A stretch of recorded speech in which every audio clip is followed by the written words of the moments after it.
אמרת משהו מאוד מאוד חשוב. אנחנו בתוך הבודהיזם מדברים הרבה על סמסרה, וחשוב להבין שסמסרה זה מצב תודעתי, אבל זה גם, זאת אומרת, אנחנו חיים בתוך סמסרה, במצב התודעתי הזה, ובו הדברים האלה מסורגים כל הזמן אחד בשני. למה ישי אמר פעם, אין סיכוי שבן אדם רגיל לא יהרוג. אם זה בקטריות בתוך הגוף, אם זה חרקים שאתה בולע, אם זה חרקים שאתה דורך עליהם, אם זה המגבים של האוטו, הגלגלים של האוטו. זאת אומרת, אתה לא יכול להימנע מזה. הקונספט של להימנע מלפגוע באחרים, אנחנו רובנו חושבים על זה כאילו זה אומר לא להרוג אף אחד. אני לא אלך ברע באף אחד ואני לא אהרוג אף אחד. אבל ככל שאנחנו מגדילים את טווח הפעולות שלנו, אנחנו כן יכולים לפגוע, ולא בכוונה ולא במזיד, וזה לא אומר שזאת פעולה קרמטית שלילית שבעקבותיה תסבלי בגיהנומים אלפי שנים, כן? כי זאת לא פעולה מלאה, כי לא התכוונת לזה, אבל זו עדיין פעולה בעייתית. ובגלל זה אנחנו עדיין שמים את הדגש לעבוד, לעשות את העבודה הפנימית הזאת, כי אנחנו לא רואים את כל התמונה. תחשבו על כל העולם כעל איזשהו ציור קיר מאוד מאוד גדול, ואנחנו רואים חלקיקון קטנטן ביותר במקרה הטוב. אז ככל שאנחנו מתרגלים יותר ומודדים יותר ומתרגלים, אנחנו לאט לאט הולכים קצת יותר אחורנית ורואים קצת יותר מהתמונה, כל פעם קצת יותר וקצת יותר וקצת יותר, אבל אנחנו, טוב, אני לא יודע מה איתכם, אבל אני יודע שאני רחוק מאוד מלראות את כל התמונה.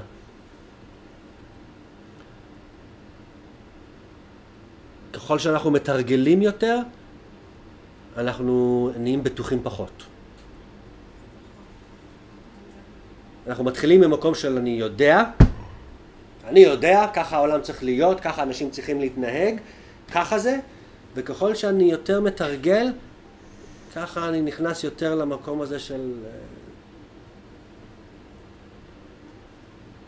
אני יודע מה אני חושב שנכון לי כרגע.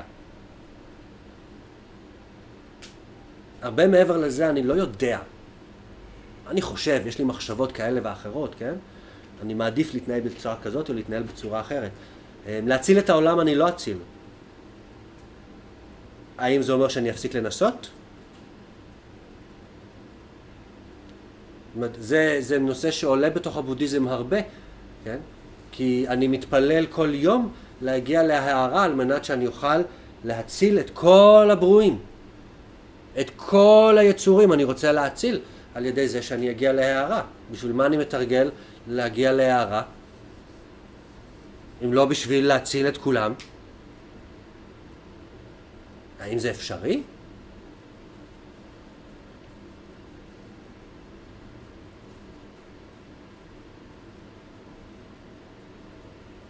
הבודו לא הצליח. האמנם? איזה מהם? האם הבודה הפסיק לפעול?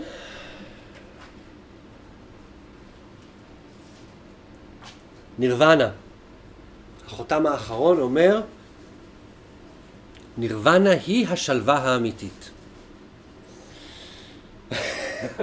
זה לא שם.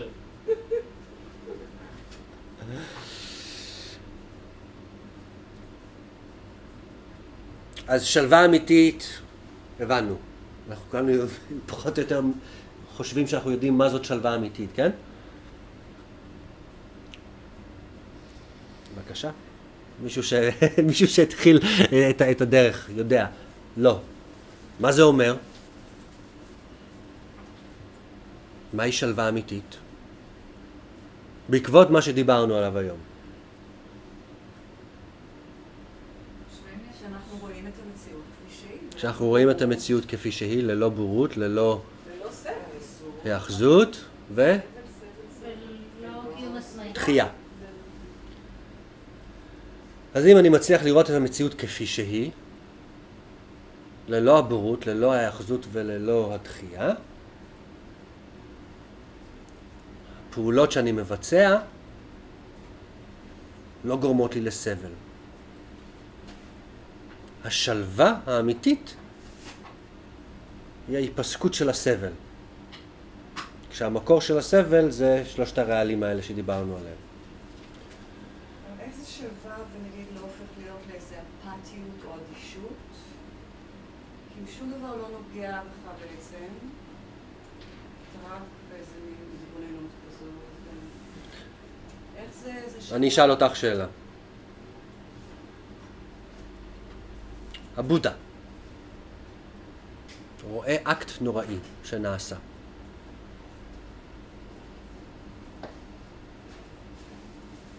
הוא לא יהיה עצוב, או הוא כן יהיה עצוב? האם הבודה יחווה עצבות? כן? מה הוא לא יחווה?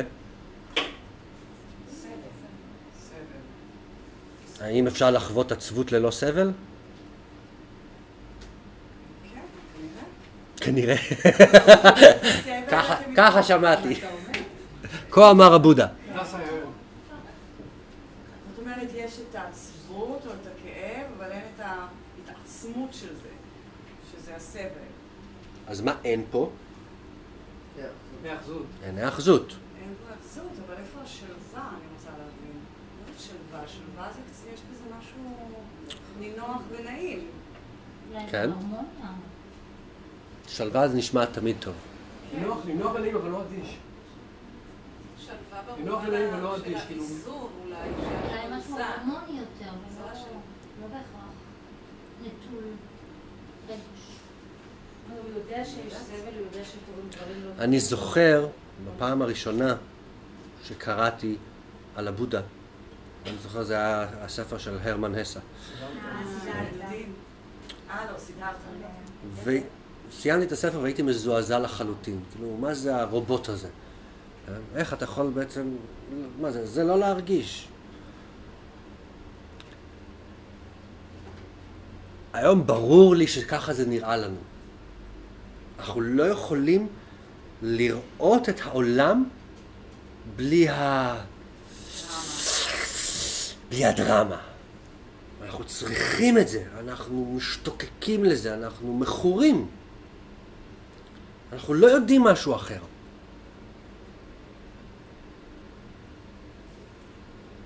איך אנחנו יכולים להבין משהו, קודם כל שלא חווינו, לא ראינו,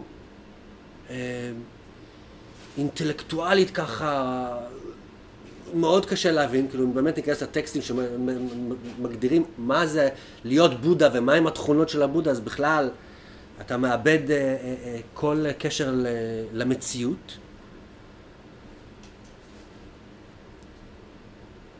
אבל שתבינו, הנירוונה הזאת שאנחנו מדברים עליה, היא שלב הרבה יותר מוקדם מאשר בודיות, מאשר הערה. פה אנחנו מדברים רק על היפסקות של סבל. זהו.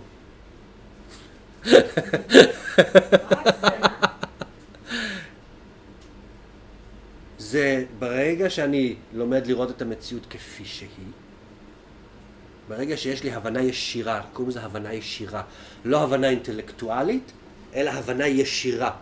זה משהו שהוא מעבר להבנה אינטלקטואלית, הוא תחושתי. זאת אומרת שהחוויות שלי מבוססות במקום הזה שרואה את המציאות, חווה את המציאות כפי שהיא. אז אין יותר יצירה של דרמה. כן? אני עדיין אחווה הבשלות של מעשים שעשיתי בעבר, אבל אני לא מייצר מעשים חדשים, מעשים קרמטיים חדשים. כן? אז יש מה שנקרא נירוונה עם גוף ויש נירוונה בלי גוף. נירוונה עם גוף מן הסתם זה כשאנחנו, הגוף שלנו עוד נמצא פה.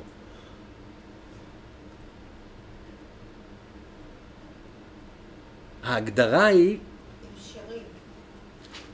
שיירים. שיירים. שיירים? רימיינדר. שיה.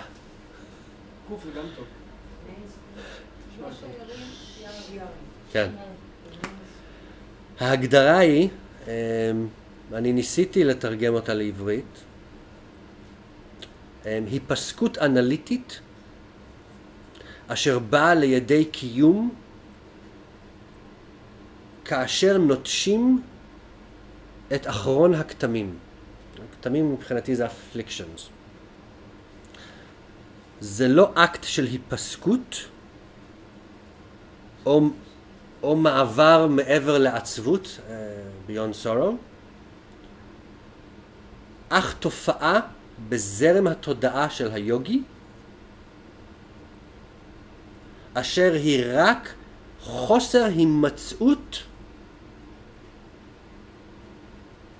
של היפסקות הכתם, האפליקשן. זה אומר, עוד פעם, אתה רוצה את זה באנגלית? לא, תקריא את זה בעברית עוד פעם, או באנגלית.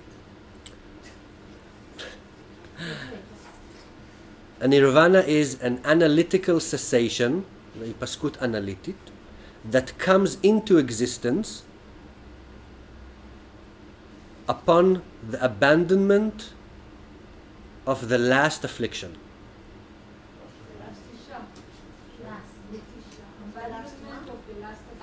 The abandonment, הנטישה, of the last affliction.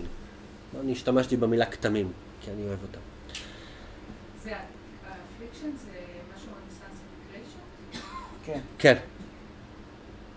It is not the act of cessation or the act of passing beyond sorrow. פה אנחנו בעצם מדברים על ההערה. זאת אומרת, בעצם זאת לא פעולה של הערה, but a phenomenon possessed in the continuum of a yogi that is the mere absence of the ceased affliction. אני הבנתי מה גורם לי לסבל,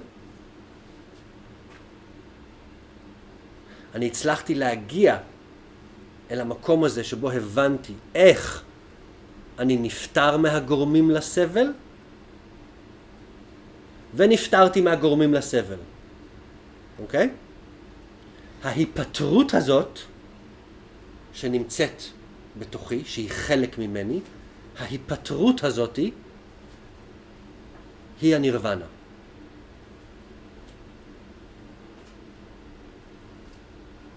עכשיו, יש זרמים בתוך הבודהיזם שבאים ואומרים, זה המקסימום שאפשר להגיע אליו.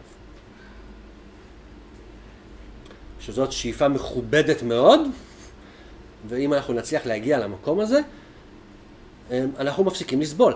זה לא אומר שאין בי אהבה וחמלה. זה לא אומר שלא כואב לי אם צובטים אותי. כן? אז זה אומר שאני לא סובל מזה. אני לא נותן לזה להשתלט עליי. השלב הבא זה נירודה, אחרי הנירוונה, שזה ההפסקה גם של הסיבות הקרמיות. כן, ברמה מסוימת. יש עוד המון עבודה אחר כך, כן? יש המון עבודה. זאת אומרת, אם אתה באמת בא למקום הזה שבו אתה אומר, אני רוצה גם להיות מסוגל להגיע להערה כדי שאני אוכל לעזור לכולם, אז אני נמצא עכשיו בנקודת ציון מאוד מאוד חשובה של הדרך, כן? עכשיו אני צריך להתחיל להרחיב את זה, כן? צריך להבין שאני נפטרתי מהגורמים לסבל שלי. קודם כל, לא סיימתי עם הקרמה שיצרתי בעבר. זאת אומרת, הפעולות שיצרתי בעבר עדיין יבשילו, זאת אומרת, יש מה לעשות בשביל להפסיק את זה. ואני צריך להרחיב את זה, כי זה אומר שאני הצלחתי להבין איך המציאות קיימת, אבל לא לגבי הכל. זאת אומרת, זה מאוד שביר. זה שביר. בשלב הזה אין הזדהות יותר עם המציאות? זאת אומרת, עם אותו סרט, אני יודעת שזה סרט?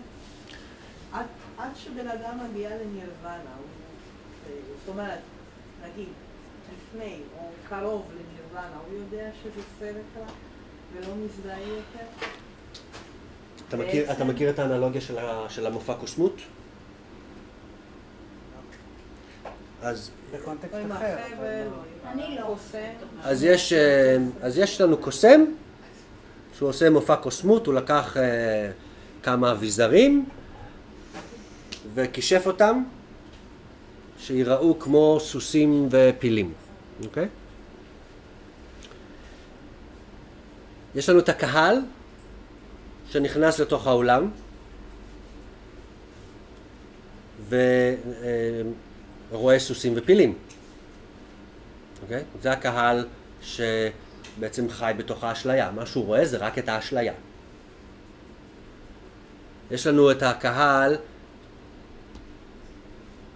שיודע שזאת אשליה, אבל עדיין זה מה שהוא רואה. כן? הוא רואה את האשליה, אבל הוא יודע שזאת אשליה. זאת אומרת, יש את אלה שרואים את האשליה ומאמינים לה. אבא, תראה, הנה סוסים ופילים, וואו, וואו, וואו, וואו. ואז יש את זה שאומר, לא, בסדר, אנחנו רואים סוסים ופילים, אבל זה לא באמת שמה. זה לא באמת מה שקיים. כן? ויש כמובן את הקוסם, שהוא רואה סוסים ופילים, אבל הוא גם יודע, זאת אומרת, הוא רואה גם את האבנים, או האבנים והמקלות, בדרך כלל זה הדימוי שמשתמשים בו.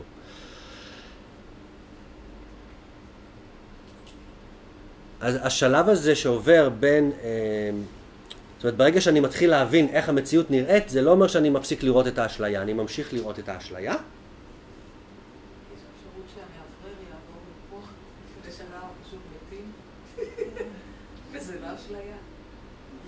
אני מציעה שנפתח לך. את רוצה להגיד לי שהמוות זאת לא אשליה? לא, זה סוג של, אבל עוד לא בא לי לעשות את הטרנזיט, פשוט. לא, יש פה, סליחה על ההפרעה. להעביר את המאוורר. אם אתם יכולים... אה? זה משהו שלא משתנה. זה משהו קבוע. הנה, מצאת. יש תופעה קבועה. כן. כשאתה אומר בסמכות זה ביטול, לא. כשאני אומר היפסקות, אני מדבר על זה שזה לא קיים יותר. אוקיי. למשל, אם אני מבטלת על להיות כועסת, זה לא קיים יותר. הלוואי וזה היה עובד ככה. היא הייתה יכולה לבחור שמפסיק להיות לחם. אתה גם הצלחת לבחור, אני רואה. אבל זה כן יכול להיות. אז מה זה היפסקות זה הרבה עבודה. בלהגיש קוד עכשיו? זה כמו... אני ברגע... רוצה להבין את זה. זה לא פשוט להבין. זה באמת לא פשוט להבין. אנחנו מדברים פה על תהליך שבו דרך, יש כמה עבודות שנעשות במקביל, כן? קודם כל אני צריך להגדיל את merit, פוטנציאל זכות. מה זה אומר הפוטנציאל זכות הזה? זה בעצם האנרגיה החיובית שאני יכול לייצר, שתתמוך בתהליכים שבהם אני רוצה לעסוק. כן? אני צריך כמה שיותר עזרה, פיזית, נפשית, רוחנית ואנרגטית, בשביל להתמודד. פוטנציאל הזכות זאת האנרגיה החיובית שאני מייצר על ידי עשייה חיובית שמכווננת. אוקיי? אז אני צריך לעשות אותה.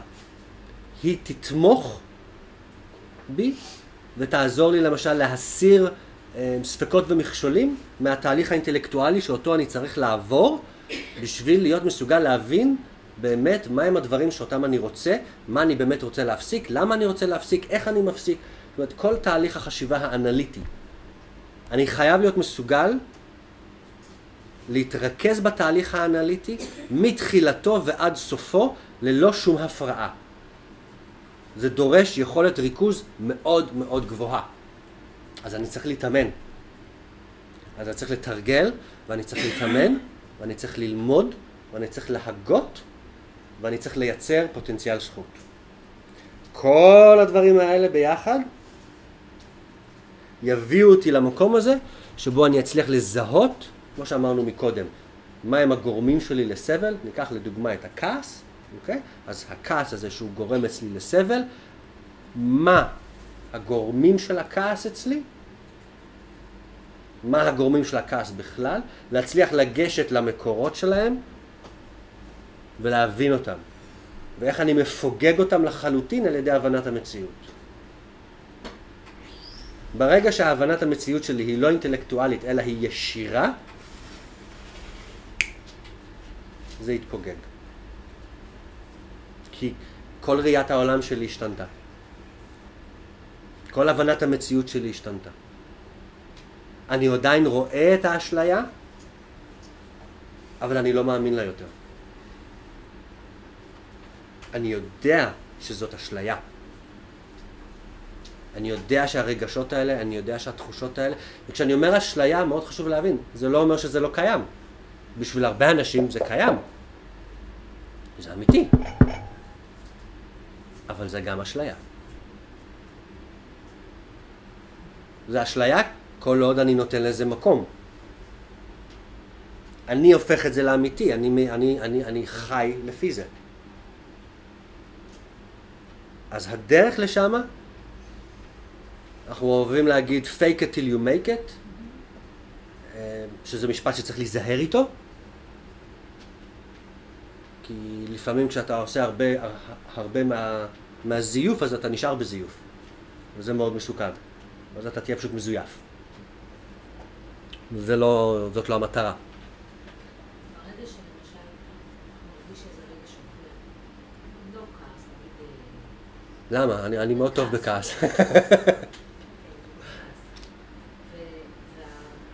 הזו לעצמך, שזה שזה הרעיל, וזה שזה תלוי, וזה שהמציאות היא יכול להיות אחרת ממה שאמרתי, אז אני כאילו לא מתאים בזה את הסבל של התחושות, כאילו לא מצמיד את העוצמה.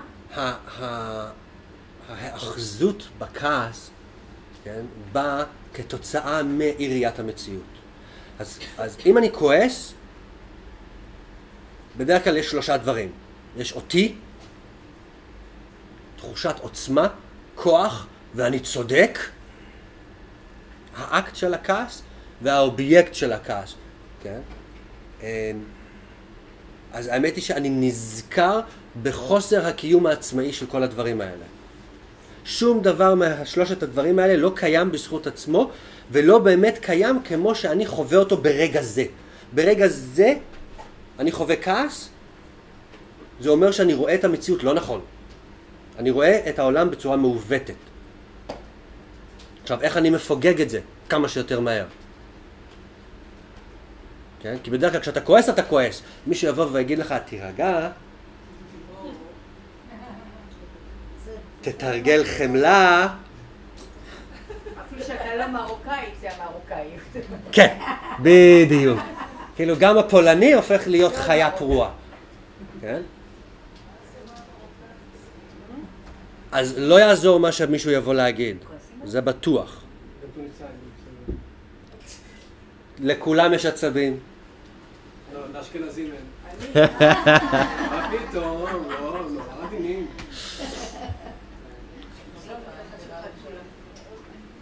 אני צריך באותו רגע לזכור שהאובייקט הוא משתנה, שיש מישהו שאוהב אותו, שיש מישהו שלא חושב כמוני, שהראיית עולם שלי ברגע זה נהייתה מאוד צרה, ואפשר לראות דברים אחרת, ושהתחושות הפיזיות שנגרמות לי הן לא נעימות, וזה לא עוזר לי. וכל בן אדם שימצא לעצמו את הכלים שעוזרים לו קצת להירגע. לצאת החוצה, לנשום אוויר, לעשן סיגריה. כל אחד ומה שזה עושה, ומה שעושה לו את זה, כן? אבל יש את הכלי הזה של אני שם את עצמי במקום של הבן אדם השני. אני באופן אישי מאוד משתדל לראות את 3 הדברים האלה ואת חוסר הקיום שלהם. זאת המציאות כמו שאני חווה אותה כבן אדם כועס. האם זאת המציאות כפי שהיא? האם הבן אדם הזה באמת אובייקט אמיתי לכעס שלי? כי כשאני אעצור ואני אסתכל על הבן אדם, או אני אחשוב על הבן אדם, ואני אחשוב על הדברים הטובים שהבן אדם הזה אולי עשה, על התמיכה שאולי הוא נתן לי באיזשהו שלב בחיים, על הדברים שאולי הוא יכול לעשות, על העזרה שהוא יכול לתת למישהו אחר, וכו' וכו'. זה מפוגג. ברגע שאני מרחיב את הראייה שלי, דברים משתנים. הרגשות האחרים בדרך כלל שואבים אותנו לתוך מנהרה כזאת של ראייה מאוד מאוד צרה, שהיא כמובן מעוותת. ואנחנו כל הזמן, השאיפה שלנו היא להחזיר לעצמנו את הראייה הכי רחבה שיש לנו, ולהרחיב אותה יותר ויותר. כמו שאמרנו, זה נעשה בעיקר על ידי ההגמשה הזאת של ראיית המציאות. לפעמים זה לא מתפוגג. נכון? בעיקר דווקא לפחות אני מוצאת עם דווקא אנשים מאוד קרובים, ככה כמה שיותר קרוב, יותר כואב. כן. יותר כואב ופחות כועס. כל כך שתי דברים שונים. לא תמיד, אבל... כאב זה סוג של כעס. כן, אבל אתה, ברגע שאתה מבין שזה קרוב אליך והכי קרוב אליך, אתה יותר מנסה להכיל אותו, אתה יותר מקבל אותו, אתה יותר מבין מה הוא עבר, מה עברתם ביחד, מאשר אדם זר שאתה כועס עליו בגלל שהוא חתך אותך בצומת. זוכרת, בשיעור הקודם אמרנו, אפשר לשבת מול הטלוויזיה ולראות רעבים באפריקה ולפתח המון חמלה כלפיהם. זה הרבה יותר קשה לעשות עם המשפחה שלנו. התרגול הכי קשה שלנו הוא עם המשפחה. הם המורים הכי גדולים שלנו. וזה בגלל שהקשר הוא כל כך הדוק, ובגלל שהם בלי לדעת גם יודעים ללחוץ לך על הכפתורים, הם מתייחסים אלייך לא כאל מי שאת ברגע זה, אלא כאל מי שהם רואים וראו וחוו בנקודה מסוימת של החיים, ושם הם נתקעו איתך. כן? איך אתה אולי יש לך דרכים או מדיטציות מסוימות שאתה... רגע, ליאורה רוצה להגיד משהו בנושא. תלוי איזה תרגול. יותר קל לי לחשוב שאני לא יותר חשובה והאושר של הילדים שלי חשוב לא פחות, שמעצבנים, מאשר לזכור שגם ביבי רוצה להיות מאושר והאושר שלו חשוב לא פחות. תלוי מה התרגול. התרגול בחוכמה של עצמי, אז זה קשה באותה מידה או קל באותה מידה להפעיל את זה לכולם. אבל לראות את השלילה בהוקרת עצמי זה קל. שכולם זכאים להיות מאושרים זה פחות. וגם הוא בין כולם, קריאת ים סוף. כן. אני חושבת שכשמדברים על הילדים שלנו, יש לנו, הורים וילדים, יש לנו בעיה מאוד מאוד גדולה, בגלל ההצמדות המאוד גדולה שלנו. לא, אני אומרת, עם הילדים שלנו זה... לא היינו באים לפה אם לא הייתה לנו בעיה. נכון, לא, אני אומרת, אפילו לא בתור בני זוג. אז בן אדם זר, שאני פוגשת אותו מדי פעם,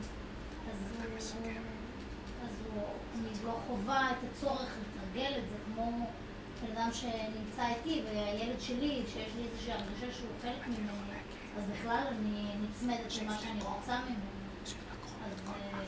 זה מראה שתרגול קשה. בדיוק.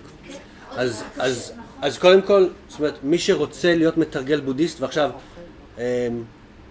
מה שאמרנו היום, דברים שדיברנו עליהם היום, זה, כמו שאמרתי בהתחלה, זה מה שמגדיר את המתרגל הבודהיסט. וזאת לא עבודה קלה. זאת לא עבודה קלה. באיזשהו מקום, אני מכיר מספיק אנשים שאמרו לי, הלוואי והייתי יכול לשים את המשקפיים בחזרה, את המשקפיים הוורודות. החיים היו, כאילו, יש איזושהי כלילות בבורות, כן? אני יכול לחיות את החיים, אני יכול לסמם את עצמי מספיק הנאות ודברים בשביל להעביר את החיים באופן יחסי. כאילו, למה אני צריך להגיע למשהו גדול? אני יכול הנאות קטנות. מה רע בהנאות קטנות? שיהיה לי יותר הנאות קטנות מאשר סבלים גדולים, אז מצבי טוב. ברגע שאתה נחשף לדרך ואתה מתחיל ללכת אותה, קצת קשה לחזור אחורנית. וכשאתה מתחיל את הדרך, אז יש באמת, שאמרתי, זה התחושה הראשונה של קודם כל אני לא משוגע, אני לא היחיד שחושב ככה, יש לי קצת אוויר לנשימה. אחר כך, שמתחילים באמת לתרגל, זה עבודה מאוד קשה. זה עבודה מאוד אינטנסיבית. זה לא מספיק להיפגש מדי פעם ולדבר על זה. זה לא מספיק גם לשבת בבית ולקרוא את הטקסטים. זה כל רגע של ערות לעבוד. עד שזה הופך להיות הרגל, קבוע, אינסטינקט, מיידי. זה המון עבודה. זה דורש מאמץ. גם בפעם הקודמת, אני תמיד מגיע לנקודה הזאת, זה הרבה עבודה. אי אפשר לקחת את זה כהובי. לא עובד. כהובי זה רק יוצר תסכול שבסוף עוזבים אותו. נסעתי מספיק, פגשתי מספיק. אנשים שבאו לסדנה פה, סדנה שמה, היה נורא נחמד, היה נורא נעים, אבל אני זה לא עובד עליי. זה לא שינה אותי. אז זה לא מתאים לי. אף אחד לא יכול לעשות את העבודה בשבילכם? לא משנה כמה מורים יבואו וירצו וכמה עזרים חזותיים הם יביאו, הם לא יכולים לעשות את העבודה בשביל אף אחד. כל אחד צריך לעשות את העבודה שלו, כל אחד צריך לשבת עם עצמו ולעבוד. ויש המון כלים. יש המון כלים. הקטע הוא למצוא את הכלים שמתאימים לך. את צריכה להתנסות. את צריכה לנסות כל דבר, תקופה, ולראות מה הכי מתאים לך. מה מדבר אלייך, מה אינטואיטיבית נוגע לך, למה את מתחברת יותר, וזה יכול להשתנות. את יכולה לתרגל 3 חודשים, לקרוא את הסוטרת מהות החוכמה כל יום. ולראות איך זה משפיע עלייך.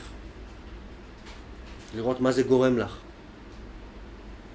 את יכולה לתרגל 3 חודשים מנטרה, אום מני פדמה אום, כל יום, להגיד אותה, כמה שיותר. לא לספור כמה שיותר. כל היום, כמה שאפשר, כל רגע נתון, אום מני פדמה אום, עד שזה דרררר, ולראות מה זה עושה לך. לקרוא טקסט של הדלי למה, או איזשהו טקסט אחר, וכל יום להשקיע 10 דקות, רבע שעה, בקריאה, בטקסט. טקסט, לא מה שנקרא בודה פור דה טוילט, אלא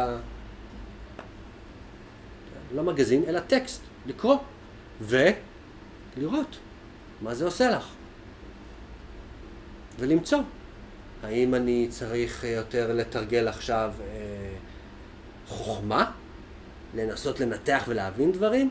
או אם אני בשלב הזה בחיים שבו אני צריך לפתח יותר אהבה וחמלה ולהתרכז יותר באהבה ובנתינה ובנדיבות ובסובלנות וסלחנות? האם אני במקום הרגשי יותר או במקום האינטלקטואלי יותר? לפעמים אתה במקום האינטלקטואלי, אז מה שאתה צריך זה את הדבר הרגשי, ולהפך. אז זה גם דורש כנות.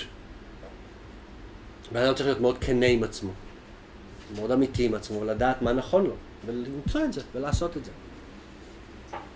אז המורה יכול לזרוק לך ככה כל מיני אופציות, ויש הרבה. את צריכה להחליט מה את עושה.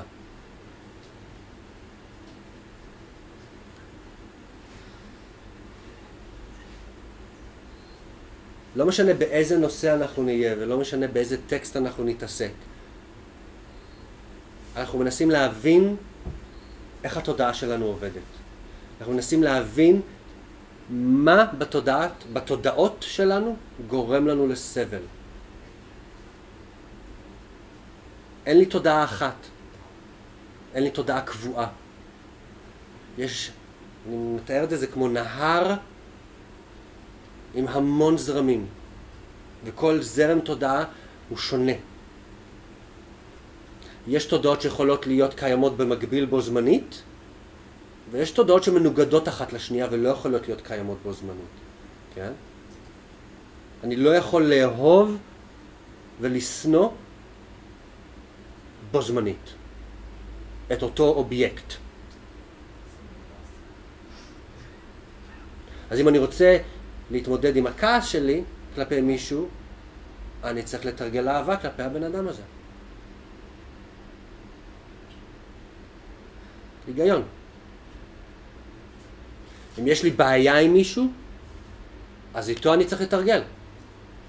אם יש מישהו שגורם לי לעצבים, שמערער אותי, זה הבן אדם שאיתו אני צריך להתאמן. אני צריך לדאוג לזה שאני אהיה כמה שיותר עם הבן אדם הזה. סתם. אולי בשלב ראשון פשוט להתרחק. אבל ככל שהתרגול מתקדם, השאיפה שלי היא להבין מה הבעיה שלי שם. לא לברוח, אם אתה מבין אז אתה יכול להתגבר.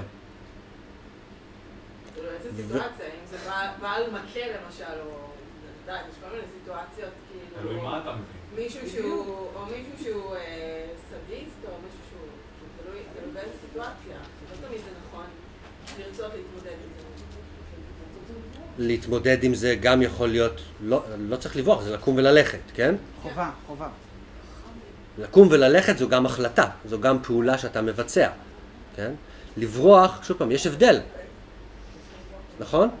ברמה הרגשית, ברמה של איזה מין בן אדם אני, כן? בן אדם שבורח או בן אדם שמתמודד. גם בן אדם שמתמודד, ההתמודדות היא לקום וללכת, כן? או להגיש תלונה במשטרה, כן? יש אופציות, כן? אני לא אומר שאם גבר מכה אותך, אז את צריכה ללמוד לקבל את המכות באהבה. כן. כן. כל בן אדם צריך לבדוק עם עצמו למה הוא מסוגל. אנחנו לא רוצים להציב את עצמנו בסיטואציות שאנחנו לא מסוגלים להתמודד איתם. בגלל זה אמרתי מקודם שאני צוחק, כאילו אם אתה לא מסוגל להתמודד עם בן אדם וקשה לך איתו, קודם כל תלך. קודם כל תתרחק. כן? יש מספיק אנשים שיכולים לשרוף לנו את הפיוזים, ועדיף שלא נהיה שם באותו רגע. כן? אבל השאיפה שאנחנו צריכים לשאוף אליה, היא שלא ישרפו לנו את הפיוזים. להיות מסוגלים לא להצטרך להתרחק.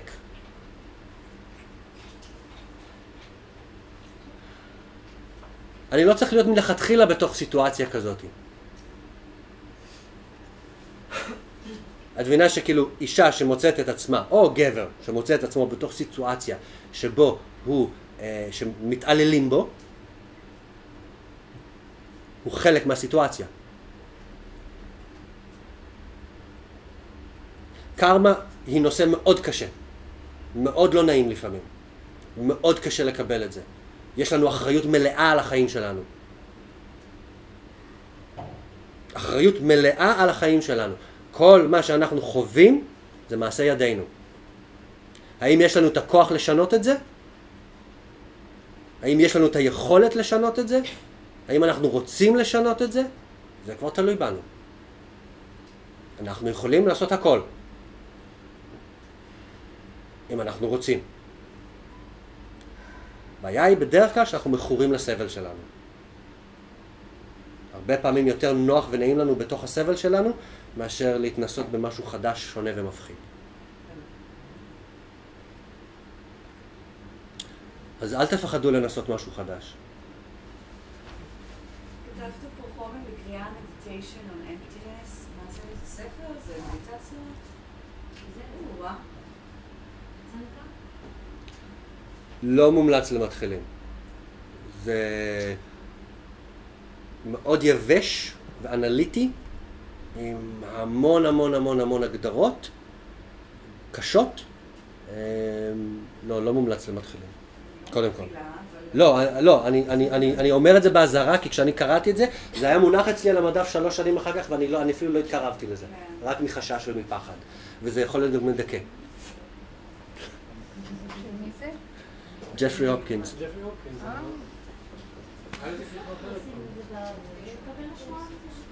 יש dose of emptiness של ג'פרי הופקינס. meditation on emptiness.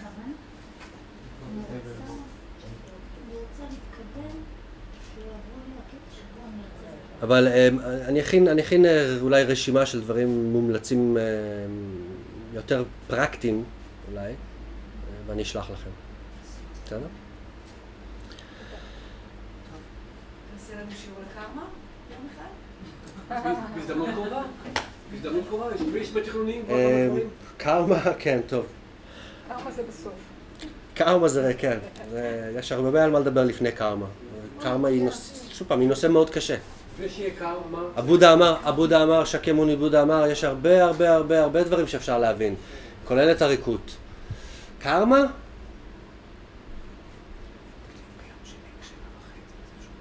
כמו שאמרתי, יודעת, אנחנו נגענו באישה מוכה, אבל יש הרבה דברים כאילו מה, איך תבואי לבן אדם ותגידי לו, זה הקרמה שלך. צריך מאוד מאוד מאוד מאוד מאוד להיזהר עם הנושא הזה. אבל אני אשמח.